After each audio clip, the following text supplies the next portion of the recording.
दोस्तों, जनहित भारत में आप सभी का स्वागत है। आज का चुनावी दौर ऐसे समय से गुजर रहा है जहां लगता है कि भारत के ऐसे सभी स्वायत्त निकाय जो हमेशा निष्पक्ष रूप से केवल लोकतंत्र के पक्ष में कार्य करने के लिए जाना जाता था, अब कहीं न कहीं सत्ता के पक्षधर होते जा रहे हैं। चाहे वह रिजर्व बैंक हो, चाहे राज्यपाल का पद हो, चाहे चुनाव आयोग ही क्यों ना हो। क्योंकि रिजर्व बैंक की बात करें तो मोदी सरकार रिजर्व बैंक के गवर्नर उर्जित पटेल के ऊपर 1.76 लाख करोड़ रुपए अर्थात 24.8 अरब डॉलर देने का दबाव बनाया, जिससे उर्जित पटेल अपने पद से इस्तीफा दे दिए। लेकिन देश की अर्थव्यवस्था को बुरे दिन के लिए रिजर्व पैसे को भारत सरकार के लिए लुटाना उचित नहीं समझे। उसके तुरंत बाद मोदी सरकार ने शशिकांत दास को गवर्नर बनाया और 1.76 लाख करोड़ रुपए रिजर्व बैंक हासिल कर लिए। उसी समय आरबीआई के तत्कालीन उप गवर्नर विरल आचार्य ने चेताया था कि आने वाले दिन बहुत बुरे होने वाले हैं, क्योंकि जब आरबीआई की स्वायत्तता छिन जाएगी और पूरी तरह से आरबीआई सरकार के नियंत्रण में आ जाएगी तो विदेशी निवेशक भी निवेश करने से डरेंगे,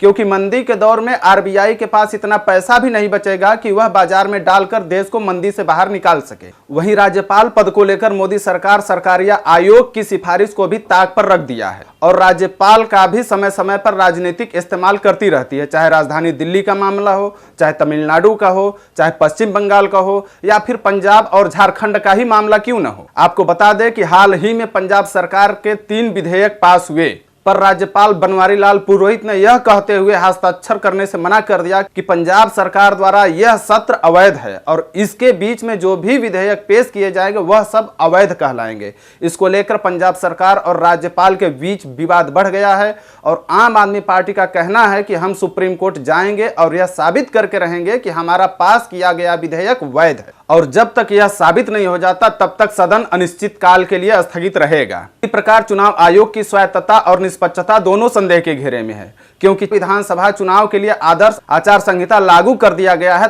तब बिना चुनाव आयोग की अनुमति के केंद्र सरकार द्वारा यह फरमान जारी करना कि उच्च स्तर के आईएएस अधिकारी या सचिव केंद्र सरकार की योजनाओं के रथ प्रभारी बनेंगे और केंद्र सरकार की योजनाओं का प्रचार प्रसार करेंगे, जबकि आचार संहिता लगे हुए राज्यों में सरकारी अधिकारियों को किसी नए कार्य के लिए नियुक्त करने से पहले चुनाव आयोग की अनुमति लेना अनिवार्य होता है। यहां तक कि आचार संहिता लागू होने के पहले भी जो भी नियुक्तियां सरकार द्वारा की गई रहती है उन सभी अधिकारियों का तबादला करने का अधिकार भी चुनाव आयोग के पास रहता है, ताकि कोई भी अधिकारी चुनाव को लेकर पक्षपाती न बन सके और चुनाव निष्पक्ष रूप से कराया जा सके। फिर भी केंद्र सरकार के इस गैर संवैधानिक कार्यों को लेकर चुनाव आयोग क्यों चुप है? तो सवाल यह उठता है कि क्या मोदी सरकार में ऐसे सभी संस्थान जो केंद्र सरकार पर नियंत्रण रखती है ताकि केंद्र सरकार लोकतंत्र के हित में फैसला ले सके, वह सभी आज के वक्त निष्क्रिय हो गए हैं या फिर सरकार के पक्ष में पक्षपाती रवैये अपना रहे हैं? सोचना पूरे देश को है।